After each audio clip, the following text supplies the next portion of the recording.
everyone, and welcome to another episode of Unboxing 9 to 5.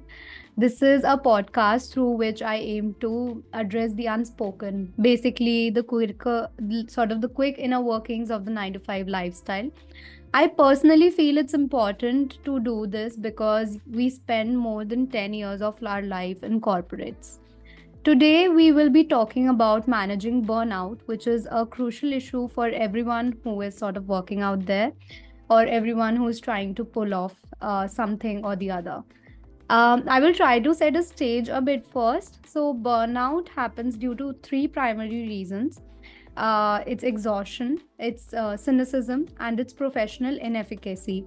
So, exhaustion is everyone's aware with it. It's basically the general tiredness due to a hectic lifestyle.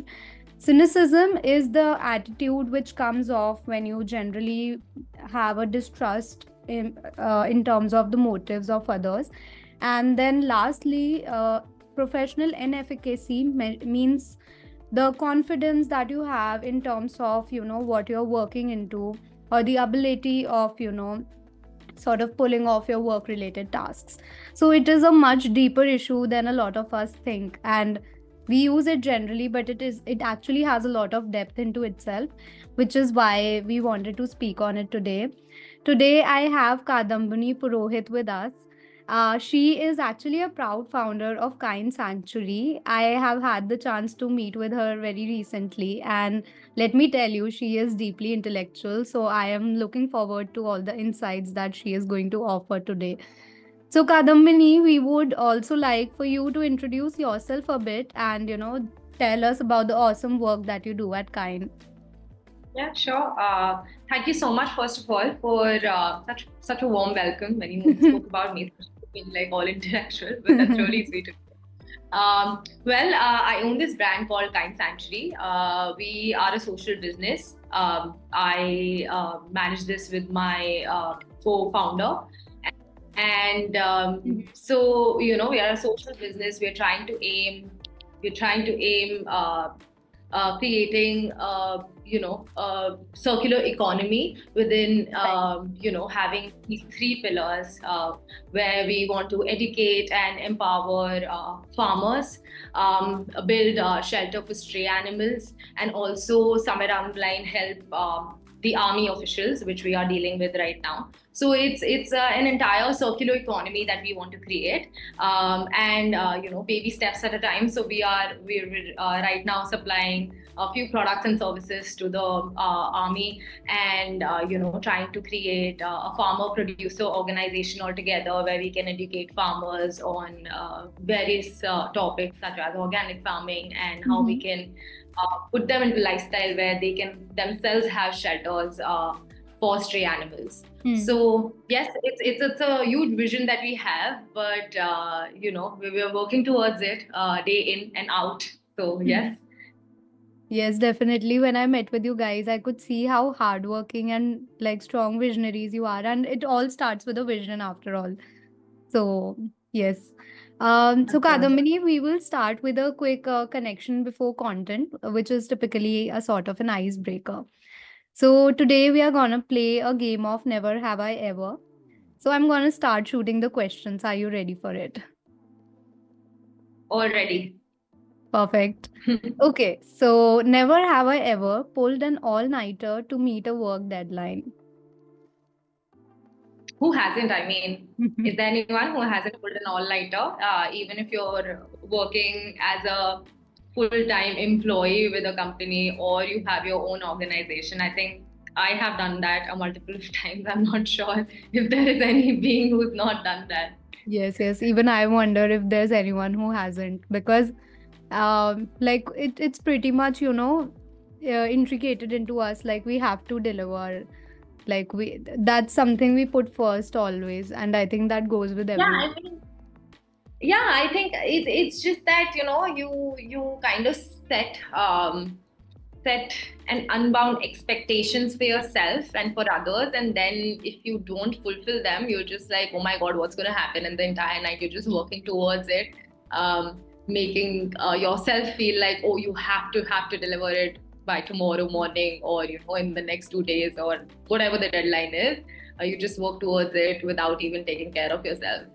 True, And true. we've I all been there. 100% agree. All right. Next up is never have I ever felt overwhelmed by the workload to the point of physical exhaustion. Let's hear Okay. this one. Yeah.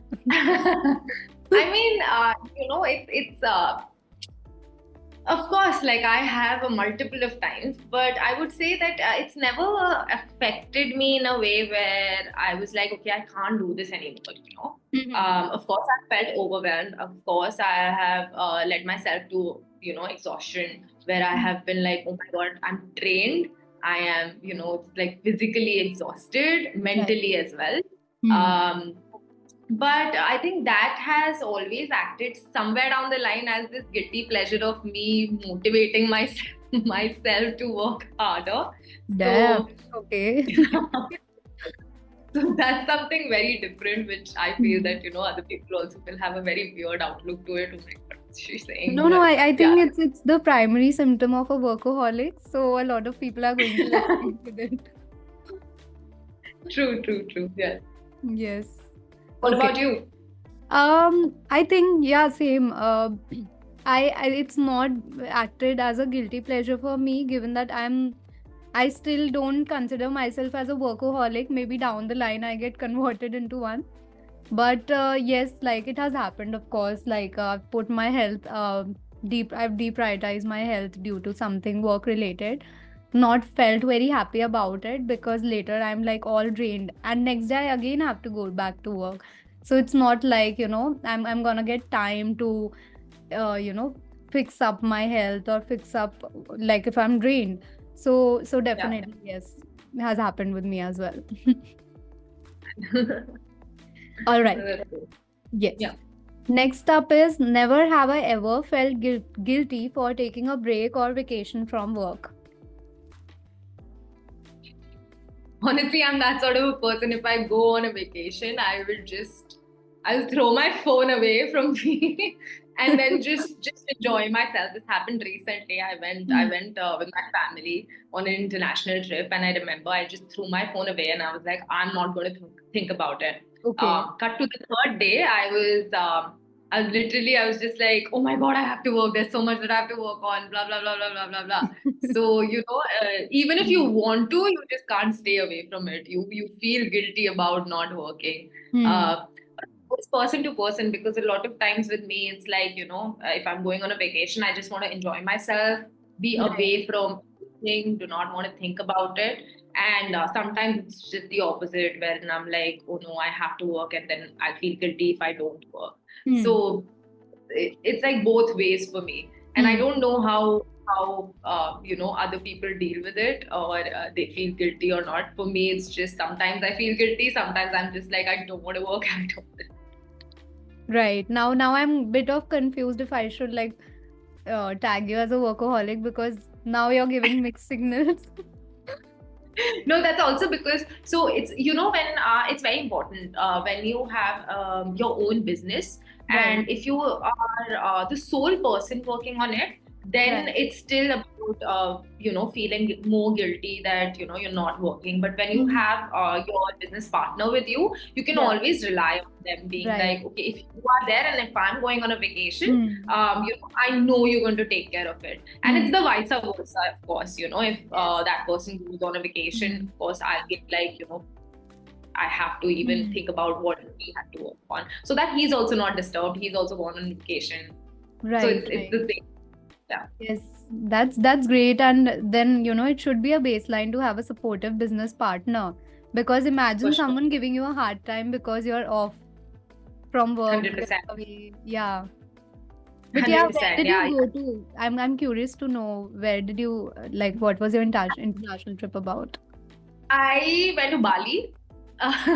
So I just went to Bali for I think 1 week or something. So I just wanted to explore Ubud, and I wanted to enjoy the nightlife out there. So yeah, it was a wonderful trip. But yeah, at the same time, I was like, okay, I can't take such long trips away from. Yes, of course. That must be like one of the things you have to carry with yourself if you're doing something of your own. Yeah. For sure, for sure. And like you said, you need to have. I think this is something that everyone knows and understands also. And those people who are actually willing to start something of their own, if you're getting into a a partnership sort of a work environment, it's very important for you to trust the Mm. other person and the other person to trust you, because Mm. ultimately it's just the two of you taking your work forward, having that vision, going aligning with that vision. It's so Right, right. important. Yes, definitely. I'm on it with you. All right. So let's move on to the next one. Never have I ever neglected my hobbies or personal interests because of work commitments. Always. Do Always. we even have hobbies anymore? Always. Yes, exactly. I mean, I used to paint. In fact, this is my painting that I've painted. It's a huge painting. So yeah, I paint a lot, and I used to paint a lot, and now I honestly don't have the time to, even if I want to. Yeah, And even if I have that span of like 1 hour free with me, I right. would rather just be laying in bed than actually, painting, because Mm. you still need time to pursue your hobbies, or even if you have a commitment, like you go on Mm. uh, a day itinerary where you're doing exploring new things. Mm. If work comes in between, if you have a sudden meeting, Mm. you can't do anything about it. You have to let it go, and you just have to focus on your work. So yeah. Yes, yes, I get it. It's sad. It's a little bit sad. You know what? Like the next time I'm in Jaipur, let me take you to this place. It's called the Art Cafe. So you can sit and paint and eat. And we'll just call it a networking session so that you don't feel like you're just So that I don't working. feel guilty that I'm not Yes, working in my office with my team members, and I'm yes. here at the art cafe drawing stuff. Yeah, we'll just call it another reshoot of this episode and never post it. Yeah. Sure. Okay, all right. So It was awesome to know about everything related to this segment. And yeah. now let's move to the main segment But of our let me yeah. say something. Sorry, Yes, but yes. very interesting. I've never have I ever played such a sort of a game.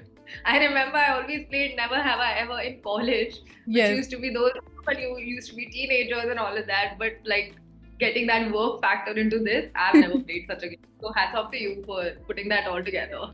Yes, I just wanted to have a light start because if you're meeting in a virtual session, it is anyway very difficult to sort of just get it going. And then Yeah. obviously, as I told you, like my intent with this whole thing is, just to sort of informally discuss a topic which is very crucial to all of us. So I think it is very important to start it with a light, on a light note. For sure, for sure. Hmm. Okay, all right. Now let's move on to our main segment, Kadambini. So I I have known about your whole profile, and you have had a fair share of corporate working because you were working in so many organizations previously in India and also later in Australia. And now you're working on your own startup Kine and also your initiative in PCM Kine. So it is safe to assume that you must have witnessed burnout a few times, right? So burnout is used by a lot of people to also express a lot of corporate stress related feelings. But how would you say that we exactly when we are facing burnout, or how would you tell, like, what are the symptoms according to you?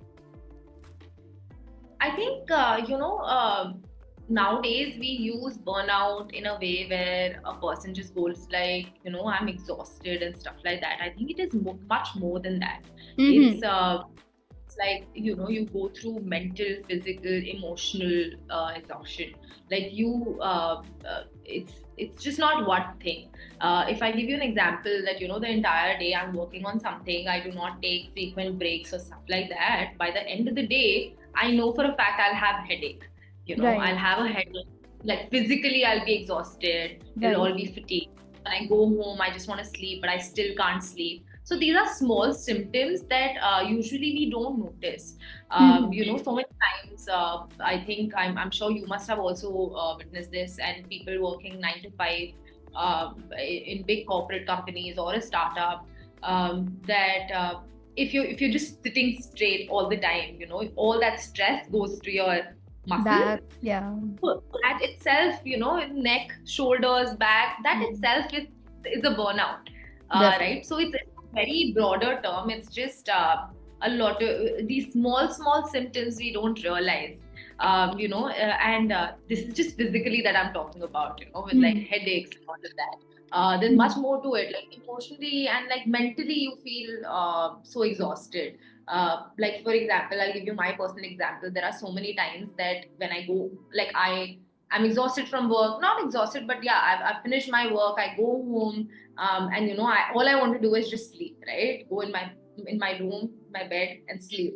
And the moment I lie down, it's just me thinking about okay, tomorrow, what are the to-do tasks for me? What do I have to complete? What do I have to get things done? What is it that I have to work on?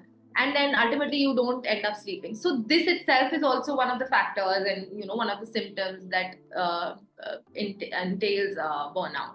So Right. yeah, I mean, you self-doubt a lot. It's just will I be able to do this? Okay, I Mm. started this, so uh, will I be a success someday? Will my brand be a success someday?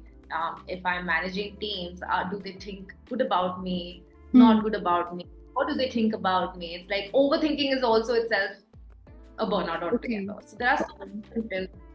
Um, yeah, so I would say it's just these small things are things that one can take care of and not let. I mean, it's not like I would say that it's not going to turn up or you're not going to feel it. Of course, you're going to feel it.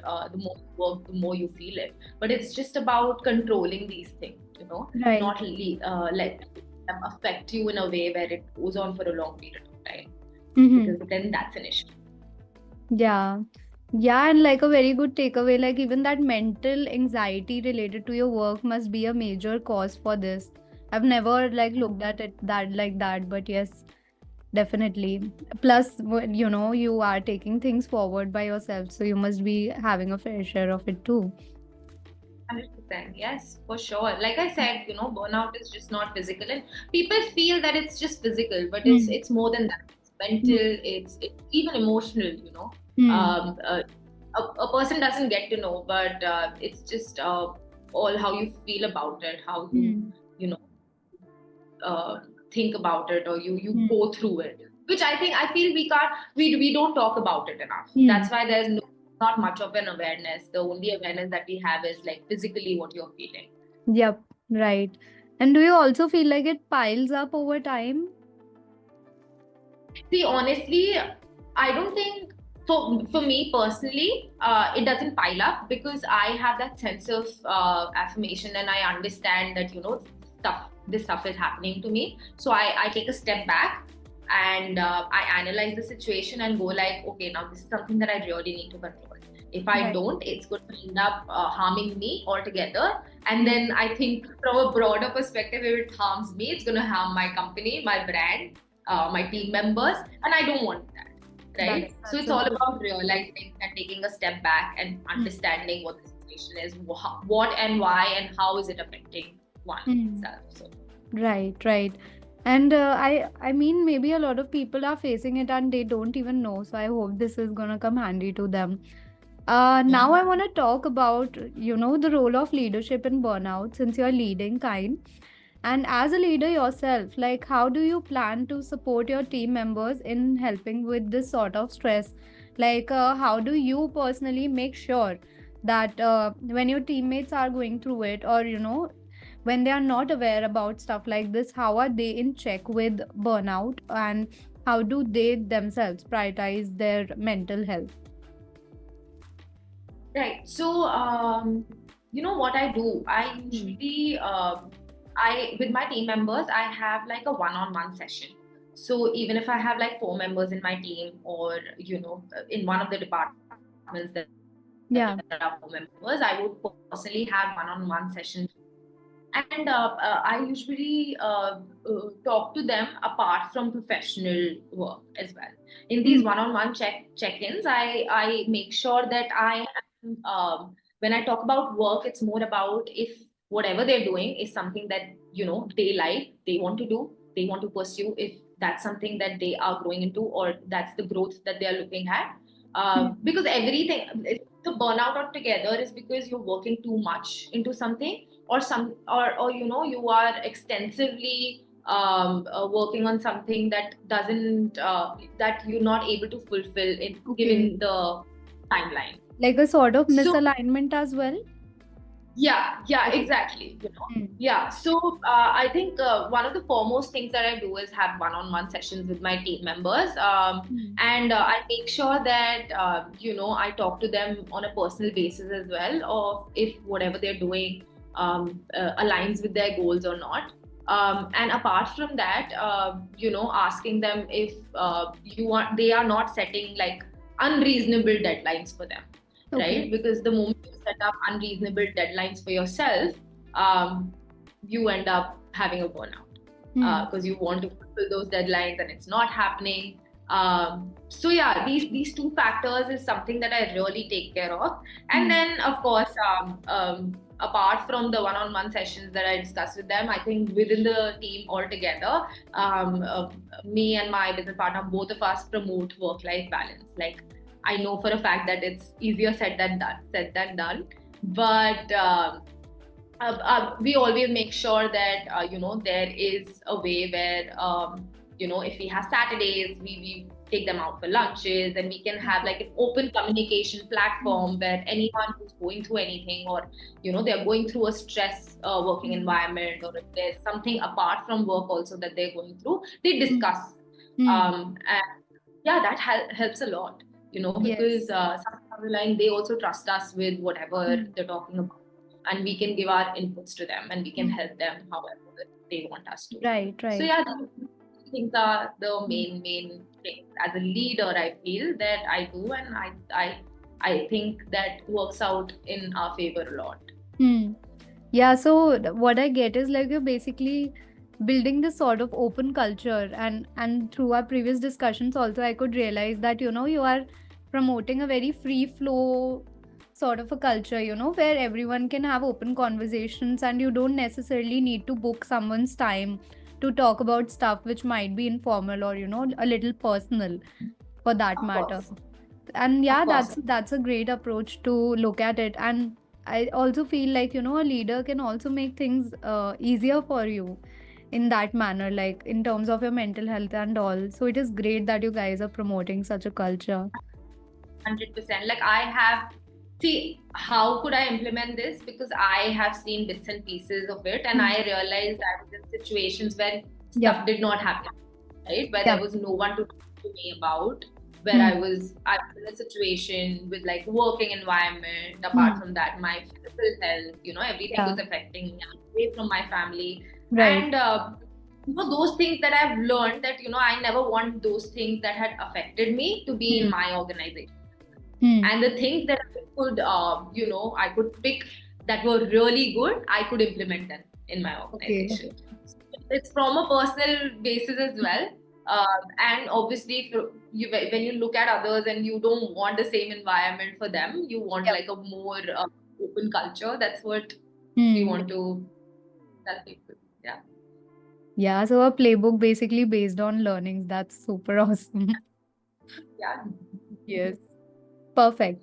So, Kadambini, what are your key takeaways when it comes to winning the battle against burnout in the corporate world? How do you maintain that balance between work and well-being? Because the right balance is important here. Of course, we prioritize mental health. We prioritize, if we are going through something, but we are also working. So how do you strike the right balance? Like, what are your tips around it? I think, having, when it comes to challenges and winning these challenges, Hmm. it's more like a proactive approach, right? It Okay. cannot just happen like that. It's not a one-time thing. It's more like a proactive approach. That's why I said, when I face something like that, I take a step back, and then I'm like more Hmm. like understanding the whole situation. So I just Right. feel self-care is the first and foremost thing that one needs to think about. Hmm. It's as small as us ladies just going home and pampering ourselves with a face mask, Hmm. that makes a lot of difference. Yeah. Even the smallest thing. It's just an example that I'm giving. Sorry about this Yes. to all the men. No, I think I pretty much align with it on it. So yeah, it's more like self-care, and Mm. I think the question that you had about hobbies, um, I think what interests you, I think start doing that, more of that, even if Mm. you don't get time for it. Okay. I think it's these small steps that you can take, Mm. and towards getting your hobbies or interests, start doing more of that stuff, which I am trying to do for a long period of time, but it's just that I take more proactive approach towards it. Mm. Yeah, and I think the other takeaway is set boundaries. Okay. Set boundaries, have a clear work-life balance. Mm. Um, I know it's difficult. It's very difficult, and especially within India, it's very difficult to have a work-life balance because as someone who owns a brand, owns an organization, I know what time I'm coming to the office, but I know what I don't have any idea about when I'm leaving the office, Mm. right? So it's just even if I'm doing that, I think taking that time out and doing things that I really like to do, like Mm. even if I like just going out for a coffee, I would, and I'm getting free at 11 o'clock, I would still not mind going out and having that coffee because it will still have that factor that, you're Right. understanding work and you have your personal life as well that you're Mm. enjoying. So, yeah, that's something. These are three main takeaways. Apart from that, it's just like you foster, from my personal experience, because you have a team, and just foster that kind of supportive culture. Right. Very very important because Right. uh, I and you, both of us have gone through situations, right? Mm. But when you will have a team, or when you actually foster that kind of culture within people, I Mm. think people also appreciate that, and that gives you a sense of understanding Yes. that yes, this is something that I'm doing right for the other people. Mm. So yeah, I mean, it's just Mm. that the team then feels valued and respected. Mm. Uh, Ultimately, for them, the whole burnout situation kind of lessens, and in Yes. fact, eliminated. So Mm. these are small things that you can do to Mm. win the challenge, kind of a Right. thing. Yeah. Definitely. And I think it might also like indirectly enhance the productivity because if they see that you care for them, then they'll definitely give the best of, what they have to you whenever they can. Because yeah, then it's a give and take basically. Totally agree, 100%. It's just not okay. You're working for me or with me, so Yes. you have this, and I Right. don't care what you're feeling in your personal Yeah. life, or mentally what you're feeling. We don't give a damn about it. Just get Mm. this work done. I think that's not the way to go about it. It's Right, just right. then anyone who and everyone who joins you would be there for a certain period of time to have that kind of experience with you and learn from you, and then they're just going to say bye bye, tata, see you. Yeah, There's nothing right. else. So yeah. Agreed. All right. Great insights, Kadambini. Firstly, very, very personal insights and as well, which I was looking forward to. So yes, definitely. I'm very happy that we had a chance to discuss about this today. I think it's a topic crucial in everyone's life. And I really feel that we should discuss these topics more and more. And sometimes talking is also like half solving the situation. So I'm glad that we had a chance to speak about this. I hope to catch up with you soon, and thanks for everyone who stayed, and I hope that you are able to master tackling your burnout phases. Thank you, Kadambini. Bye. Thank you. Having me.